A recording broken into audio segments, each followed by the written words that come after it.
আমার ছেলের বয়স 3 বছর, প্রচুর দুষ্টুমি করে।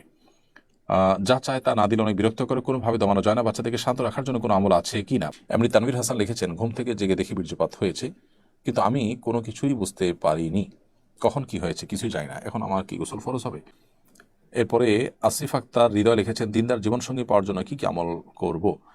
পাত্রী দেখার সময় কি ধরনের প্রশ্ন করতে পারে সে দিনদার কি না যাচাই করার জন্য। এরপর তাসনিম সিরাত এই আইডি থেকে আপনি লিখেছেন, রাগ কমানোর উপায় বলবেন দয়া করে। আমার ছেলের বয়স 3 বছর, প্রচুর দুষ্টুমি করে।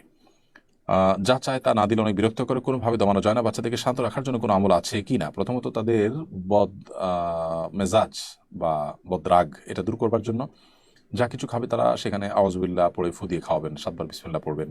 এগুলো মানুষের রাগকে প্রশমিত করতে সাহায্য করে। আউযুবিল্লাহ বেজোড় সংখ্যক 1 বার, 3 বার, 5 বার, 7 বার পড়বেন।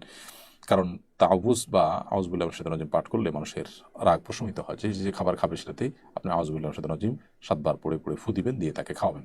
আর এর বাইরে তার যে কোনো আবদার পূরণ করলেই রাগ করলেই সে পায়, এই ধারণা থেকে তাকে বের করে আনতে হবে। প্রয়োজনে একটা সময় হয়তো অনেক বেশি কান্নাকাটি করতে দিবেন, কিন্তু কিছুদিন পর সে যখন দেখবে যে না আমি চাইলেই পাই না, তখন সে অনেকটাই শান্ত হয়ে যাবে এবং স্বাভাবিকত্বে ফিরে আসবে ইনশাআল্লাহ তাআলা। এরপর তাসনিম সিরাত এই আইডি থেকে আপনি লিখেছেন, রাগ কমানোর উপায় বলবেন দয়া করে। রাগ কমানোর জন্য আউযুবিল্লাহি মিনাশ শাইতানির রাজিম বেশি বেশি পাঠ করবেন এবং দাঁড়ানো অবস্থার আগে এসে গেলে বসে যাবেন, বসা অবস্থার আগে আসলে শুয়ে যাবেন। যে জায়গার আগে হয়েছে সে জায়গা থেকে সরে যাবেন। উজু করলেও রাগ প্রশমিত হয়। নবী করিম সাল্লাল্লাহু আলাইহি ওয়াসাল্লাম রাগ প্রশমিত হওয়ার জন্য অনেকগুলো আমলের কথা বলেছেন, সেই আমলগুলো আমরা এই সবগুলোই তার মধ্যে অন্তর্ভুক্ত, এগুলো আমরা করতে পারি। এরপরে আসিফ আক্তার হৃদয় লিখেছেন, দিনদার জীবনসঙ্গী পাওয়ার জন্য কি কি আমল করব? পাত্রী দেখার সময় কি ধরনের প্রশ্ন করতে পারে সে দিনদার কি না যাচাই করার জন্য। হ্যাঁ, দিনদার কিনা যাচাই করার জন্য বিভিন্ন প্রশ্ন করতে পারেন, বিশেষ করে তার পার্থিব কোনো মোহ আছে কিনা। যদিও সবাই বলে মোহ নাই, এজন্যই এই সাক্ষাৎই আসলে সব কিছু নিরূপণ করা যায় না। তার পার্সোনালিটি, তার ব্যক্তিগত চিন্তাধারা, এগুলো তাকে যারা ব্যক্তিগতভাবে খুব ভালোভাবে চিনে জানে দেখে কাছে থেকে, এরকম মানুষদের মাধ্যমে ভেরিফাই করে নিতে পারলে সেটা সবচেয়ে বেটার হয়। সামির ইসলাম, আর আপনার জীবনসঙ্গীর যে ভালো জীবনসঙ্গিনী পাওয়ার জন্য ভালো জীবনসঙ্গী, ভালো মানুষদের সঙ্গ আপনি অবলম্বন করবেন। ভালো মানুষ, ভালো সোসাইটি, ভালো সার্কেল, ভালো সমাজ, ভালো পরিবেশে যত বেশি থাকবে তত বেশি আপনি ইনশাআল্লাহ ভালো থাকতে পারবেন। এটা একটি বিষয়।